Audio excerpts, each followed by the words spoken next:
But your messaging has gone beyond AIDS into other areas of society, of politics, and so forth. How do you choose those messages, and why is having and this gets to what O'Leary was talking about, why is having a purpose apart from making money important to you as a business person? I found the day that I did this, and again, it was 1986, I guess, when the ads ran. There was an energy and a purpose in our organization that didn't exist prior. So it did not exist prior. It didn't exist in most organizations. Our retention rate was extraordinary, and there was an attractiveness of people who wanted to work for our company for so many years. And people question, and as did Mr. Leary just now, the appropriateness of should corporations and community, shouldn't they be independent, and should funds for one be used for the other? We were public for 20 years, and I dealt with this hardly at all because I dealt with it when I went public. But my argument is not only they're not independent, they're interdependent, and they're interrelated in the intercommunity, and they are in fact the hand that feeds each other, and that businesses can't exist without a vibrant community, and there needs to be a vital, organic, natural relationship. And I've always set out to do it. And anything I've set out to talk about, I've also committed resources and personally engaged in. And we do, I'm looking at some of these pictures, but I don't know if I'm supposed to address them. No, they're just putting them up there, but you can. This was an ad, by the way. We have a new campaign now, which is Look Good for Good. And how do you merge the voices, the aesthetic as well as the physical voice? And it's empowering certain people. And we talk about the courageous class, which are people, we all have to overcome certain obstacles in our lives, and we do it differently. But there is a kind of courageousness that needs to kind of be brought to bear. And we speak about creating the ultimate urban uniform, which is what we all need to wear, and how dressing can take 5 minutes, it doesn't need to take 50, and how it supports our life, it doesn't define it. But we take these extraordinary individuals, and we have this woman who's transgender who's in the campaign. She's one of our courageous class this season. And people say, oh, that's amazing, you did it. The picture you just saw, this woman, Nina Poon, this was an ad we ran 8 years ago. She's transgender, and that's her boyfriend. And no one really talked about it as much 8 years ago, because then there wasn't a discussion. Today maybe we were a little bit ahead of our times, but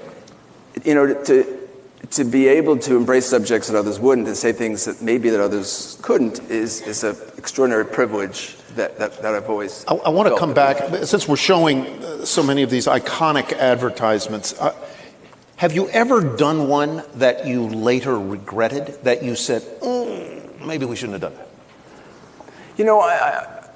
I prefer to just say that I have no regrets.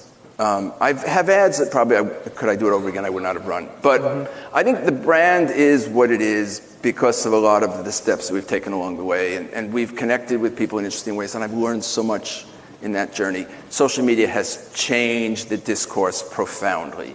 And you can speak to exponentially so many people, and you've got to find that line of appropriateness. And I've always believed corporations, just because they have the resources, should not feel at will to use them in ways that don't build greater community and don't create a greater purpose. So, do you think that, let me just make sure I'm zeroing in on this idea, that do you believe that virtually all businesses, or all businesses, need a purpose beyond making money, or is it just that it's the right choice for your business? I think all businesses do.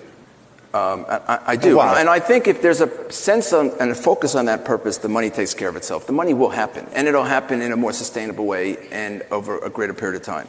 And if it's built on a foundation that connects with people in a way that's greater than a specific transaction, then I think it's a sustainable model. Mm-hmm. And we're private now today, and it's great that I don't have to worry about my earnings, and I don't have to worry about shareholders, because the fact is shareholders are not really that important. I think they're important, but what's relevant is... You can tweet that, everybody. What's relevant is stakeholders, and shareholders are just one of them.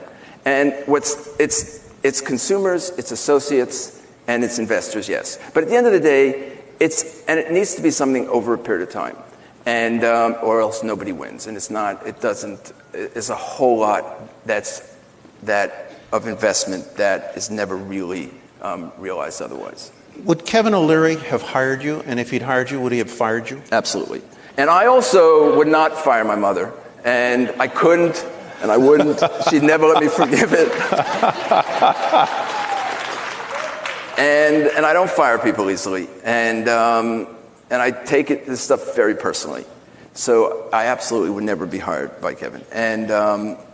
But what he does is what he talks about, I guess, these short-term investments, and he doesn't take a long-term vision. I think of what he connects himself to is the only way I can come out and understand where he gets to where he does. Because you can't be that tough on organizations, on individuals, without a greater and a longer sense of timeline. If you found yourself 30 years ago or tomorrow on Shark Tank pitching the sharks, the idea for Kenneth Cole Productions, how would you do it?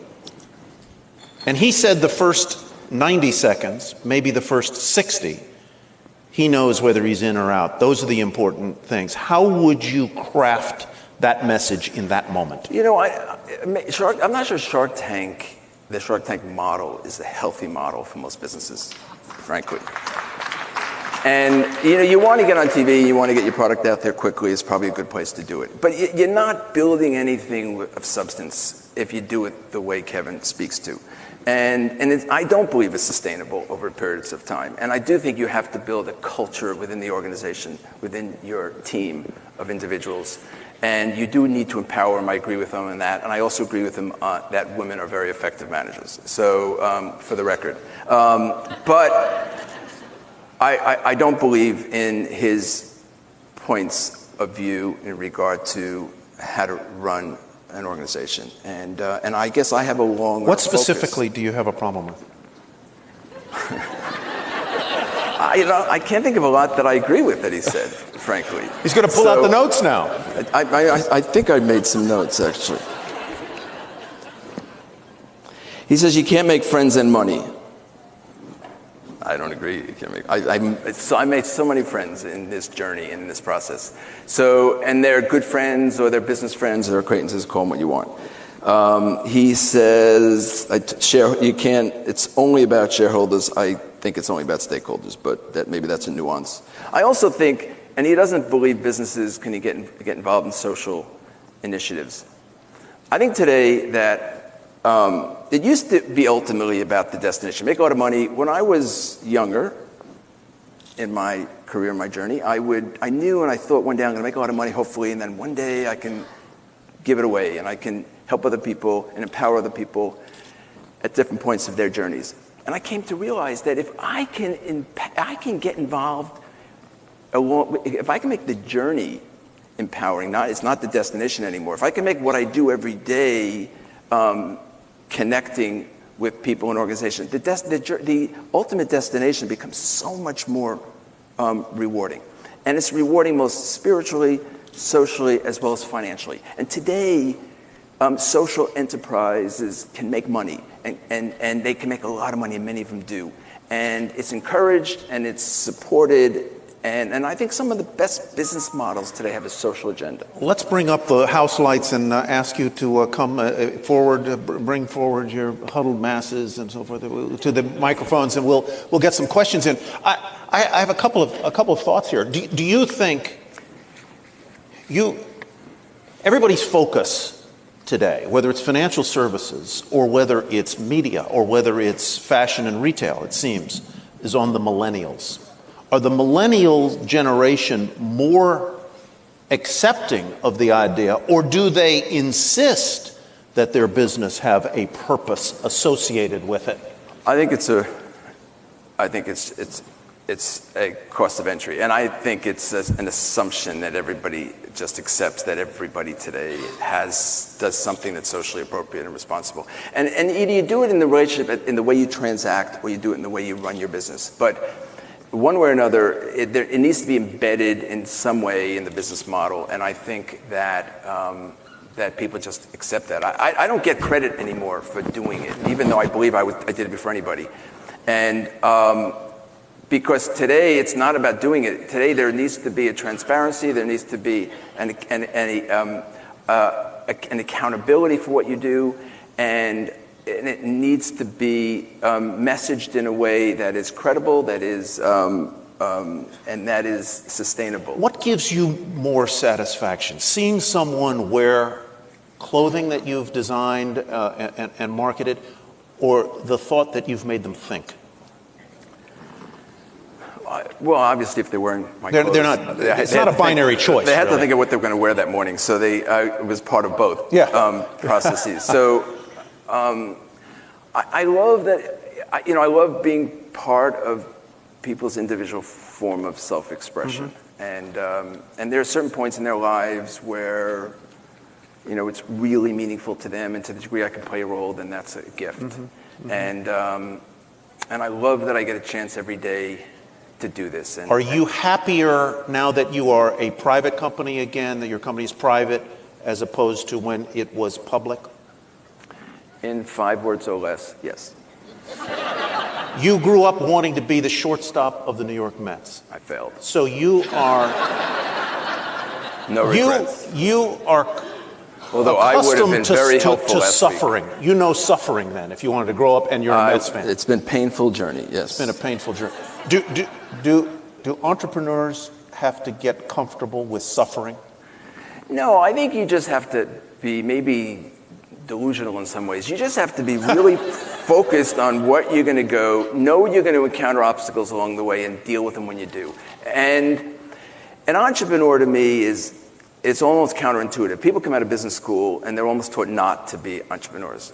And an entrepreneur is somebody who goes into projects and somehow embraces and all the various variables and addresses them for the time being, knowing that at the end of the day, a lot of the forces are going to continue to shift, and you need to shift with them. And you can't change the wind, but you can adjust the sail. And I think that businesses, as I have with my trailer story, all along the way, I have figured out how to get where I need to go based upon the obstacles that I'm currently encountering.